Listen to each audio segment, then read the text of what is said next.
প্রথমবার চিল্লি মাশরুম বানালাম, কিন্তু কেমন হয়েছে সেটা অবশ্যই তোমাদের সাথে শেয়ার করব। অনেক কিছু আমাদের খাওয়ার ইচ্ছে হয়, কিন্তু বানাতে পারি না বলে তাই খাওয়াও হয় না। তো ভাবলাম যে আজকে প্রথমবার ট্রাই করে দেখি, আর প্রথমবার যদি কোনো কিছু বানাতে যাই তাহলে সেটা ইন্টারেস্ট তো বেশি থাকেই থাকে, কিন্তু একটা মনের মধ্যে ভয়ও থাকে যে এত সব জিনিসপত্র দিয়ে বানাচ্ছি, যদি ভালো না হয় তাহলে সমস্ত কিছু নষ্ট হবে।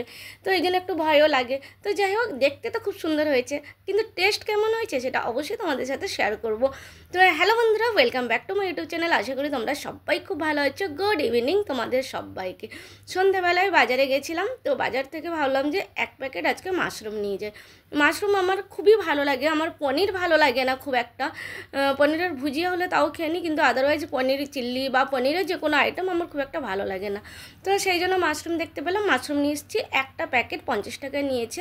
তো আমি প্রথমে পরিষ্কার করে নিচ্ছি, উপরের যে একটা হালকা আস্তরণ থাকে সেটাকে আমি ভালো করে ছাড়িয়ে নিচ্ছি। তোমরা সবাই জানো মাশরুম কেমনভাবে ছাড়াতে হয়।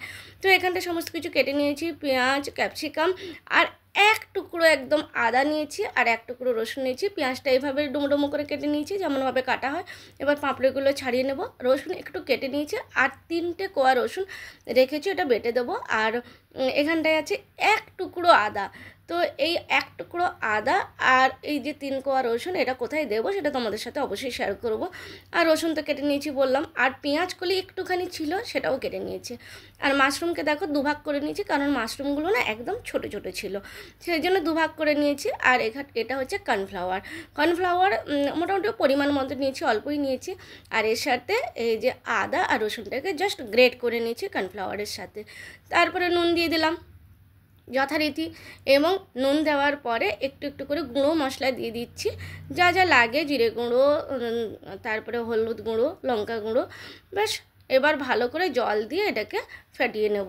ভালো করে ফেটিয়ে নিলে তার টেস্টও ভালো হয়, আর না হলে দানা দানা থেকে গেলে সেটা খেতে ভালো লাগে না। তো যাই হোক, মাশরুমকে আমি ভালো করে ক্লিন করে ধুয়ে তারপরে গরম জলে একটু ফুটিয়ে নিচ্ছি। জাস্ট একটুখানি আমি ফুটিয়ে সবসময় নিই, কারণ কত নোংরা আছে নেই। তো আমি এইভাবে বানাই। তো মাশরুমগুলোকে ঠান্ডা করে আমি দেখো এর মধ্যে ডুবিয়ে এবার এক একটা করে ভেজে নেব। যে ব্যাটারটা তৈরি করেছিলাম সেই ব্যাটারের মধ্যে দিয়ে এক একটা করে ভেজে নেব। ব্যাস। আর চিল্লি পনির বলো, চিল্লি চিকেন বলো, চিল্লি মাশরুম বলো, আমি দেখলাম যেটা, যে এই ভাজা অবস্থায় কিন্তু খেতে দারুণ লাগে, দুর্দান্ত লাগে। ভাজার পরে মনে হয় যে আর চিল্লি বানানোর দরকার নেই, এটা এমনিই খেয়ে নিই এই পকোড়াগুলো। সত্যিকারে খুব সুন্দর লাগে। আমি জানি না আমার মতন তোমরা কারা কারা ভাবো, আমি চিল্লি চিকেন বানাতে গেলেও অর্ধেক ভাজা তো ওই টাইমেই খেয়ে নিই। মানে যখন পকোড়া বানাই তখনই ওই টাইমে খেয়ে নিই, অর্ধেক শেষ হয়ে যায় আর অর্ধেক নিয়ে বানাই।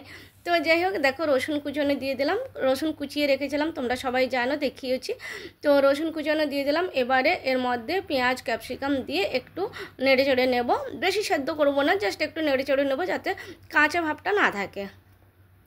তো ব্যাস, এবারে আর তারপরে তো প্রসেস একই থাকে, চিল্লি পনির বলো, চিল্লি চিকেন বলো, চিল্লি মাশরুম বলো, এরপরে তো প্রসেসগুলো সবই মোটামুটি একই থাকে। আর আমি জানি তোমরাও খুব সুন্দরভাবে বানাও, বাট আমি চিল্লি মাশরুম কিন্তু প্রথমবার একদম বানালাম। তো আমার মনে হয় তোমরাও যারা এখনও ভাবছো যে বানাবো কি বানাবো না, তারা কিন্তু অবশ্যই বানিয়ে ফেলতে পারো, কোনো ব্যাপার নয়। তারপরে তো নর্মালি যেমন সস দেওয়া হয়, যে যেমন সস খায়, আমি টমেটো সস আর এখানটায় চিল্লি সস দিয়ে দিয়েছি, ব্যাস গ্রিন চিল্লি সস দিয়েছি। আর একটু আমি সয়া সসও দিয়ে দিয়েছি। ব্যাস, তারপরে একটু নাড়াচাড়া করে ওপর থেকে বড়াগুলো দিয়ে দিলাম, যে বড়াগুলো ভেজে রেখেছিলাম দিয়ে দিলাম।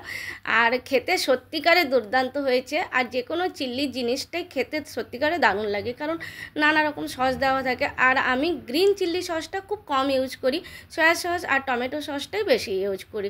তো গ্রিন চিল্লি সস বর্তমান আমার কাছে ছিল তাই একটু দিয়ে দিয়েছি, তবে না থাকলেও কিন্তু আমি দিই না। আর ব্যাস, খেতে সত্যিকারে খুবই সুন্দর হয়েছে। আমার মনে হয় তোমরাও কিন্তু একবার অবশ্যই ট্রাই করে খেতে পারো। তো আমি কিন্তু এই রকমই রাখি, জল দিই না, কিন্তু আজকে ভাবলাম যে একটু জল দিই, কারণ আমি অনেককে দেখেছি যে একটু কর্নফ্লাওয়ার গুলিয়ে অল্প একটু জল দিয়ে দেয়, যাতে হালকা মানে গ্রেভি ভাবটা থাকে। গ্রেভি তো থাকে না, বাট হালকা গ্রেভি ভাবটা যাতে থাকে। তো সেই জন্য ভাবলাম আমিও দিয়ে দিই। দেখো একটুখানি কর্নফ্লাওয়ার রেখেছিলাম, আর কর্নফ্লাওয়ারের সাথে একটু জল দিয়ে দিলাম। এবার এটাও কিন্তু ভালো করে মিক্সড করতে হবে, দানা দানা যাতে না থাকে। আমি ভালো করে মিক্সড করে নিয়েছি। তারপরে এই যে জলটা জাস্ট নামমাত্র একটু জল দিয়ে দিলাম। আমি কিন্তু চিলি চিকেনে কর্নফ্লাওয়ার গোলার জল একদমই দিই না, বাট অনেকে দেয় বলে তাই আমি এখন ভাবছি যে একবার দিয়ে দেখি কেমন লাগে খেতে। তো ব্যাস, হয়ে গেল আমার চিল্লি মাশরুম। দেখতে কেমন হয়েছে তোমরা একবার কমেন্টসে জানিও। আমার তো ভালো লেগেছে, দেখতেও সুন্দর লেগেছে। আসলে লাইটের একটু প্রবলেম হয় বলে ওই জন্য ফটোতে হয়তো খুব সুন্দর লাগছে না, বাট সামনাসামনি কিন্তু খুব সুন্দর লাগছে। তবে তোমাদের একটা কথা আমি বলে রাখি, যারা এখনও ভাবছো যে প্রথমবার বানাবো কি বানাবো না, তারা কিন্তু চোখ বন্ধ করে অবশ্যই বানিয়ে ফেলতে পারো চিল্লি মাশরুমের এই রেসিপিটি। তো বন্ধুরা, কেমন লাগলো বলো তোমাদের আজকের এই রেসিপি? যদি তোমাদের ভালো লাগে তাহলে অবশ্যই লাইক কমেন্ট শেয়ার করে দিও। আবার আসবো নতুন একটা ব্লগ নিয়ে। ততক্ষণ ভালো থেকো, সুস্থ থেকো, সাবধানে থাকো। গুড নাইট তোমাদের সবাইকে, টাটা।